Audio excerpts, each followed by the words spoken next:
Ordinance Assam repealing ordinance 2024 को approval किया है, तो क्या कहना चाहेंगे? क्योंकि इस पर भी एक्चुअली सवाल उठ रहे हैं कि is it in steps towards the UCC. देखिए, इस सरकार को यूसीसी लाने की हिम्मत नहीं है। यूसीसी नहीं ला सकते। जो उत्तराखंड में जो भी यूसीसी लाए वो कहाँ यूसीसी है?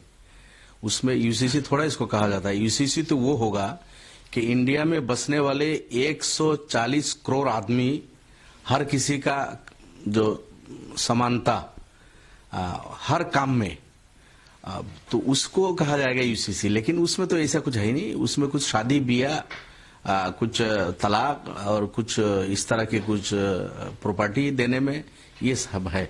अब पोलीगेमी इसी तरह कुछ चीजें है उसमें इंक्लूड है, अदरवाइज कुछ नहीं है। उत्तराखंड वाला यूसीसी भी टोपी पहनाया उसको।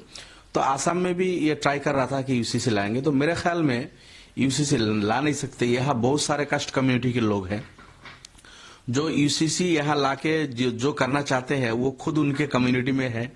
अब बीजेपी के फॉलोअर्स वो सब प्रैक्टिस कर रहे हैं। पोलीगेमी की बात कर रहे थे ये जोरों शोर से। बीजेपी के बहुत सारे फॉलोअर्स है, बहुत सारे लोग हैं, बहुत सारे कम्युनिटी है जिनके यहाँ पोलीगेमी है। आप उसको बैन नहीं कर सकते। इसी तरह और कई चीजें हैं जिसको संभव नहीं है। इंडिया में इतने कास्ट कम्युनिटी के लोग हैं और इंडिया का इतना सुंदर एक कॉन्स्टिट्यूशन है। कॉन्स्टिट्यूशन ने हर किसी को उनका अपने अपने धर्म पे रह के, अपना कास्ट कम्युनिटी के जो कस्टम है, कल्चर है, सिविलाइजेशन है, उसको अपनाते हुए उसको चलने का रास्ता इंडिया के कॉन्स्टिट्यूशन ने दे रखा है।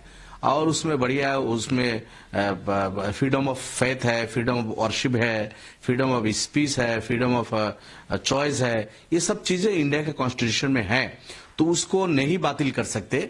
ये इनका ये सामने इलेक्शन है, सिर्फ ये धंधाबाजी है। मुसलमान को टारगेट करना, किसी कम्युनिटी को टारगेट करना, ये इनका लक्ष्य है। इसीलिए आसाम में देखिए, आप ना वो पोलीगेमी पे कोई बिल लाने वाले थे, नहीं ला पाए अभी।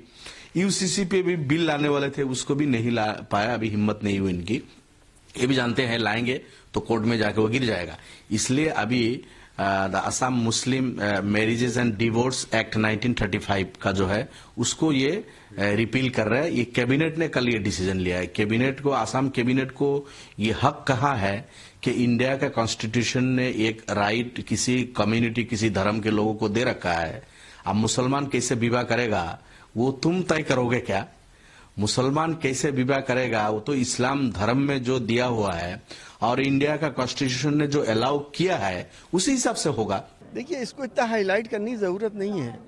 मुसलमान शरीयत के ऊपर और कुरान के हुक्म के ऊपर चलेगा। एक्ट कितने ही बनाते रहे, एक्ट बनते रहेंगे। क्या मुसलमानों से ये कहा जाएगा कि निकाह मत करो, कोई और तरीका इस्तेमाल करो? क्या हिंदुओं से कहा जाएगा अपनी बॉडीज को जलाओ मत, दफन कर दो? हर मजहब के अपने अपने रिचुअल्स हैं और उसे मानते चले आ रहे हैं हजारों साल से, और मानते रहेंगे। आपके करने से क्या फर्क पड़ता है? क्या 3 तलाक खत्म हो गई? मिसयूज बढ़ गया 3 तलाक कानून का।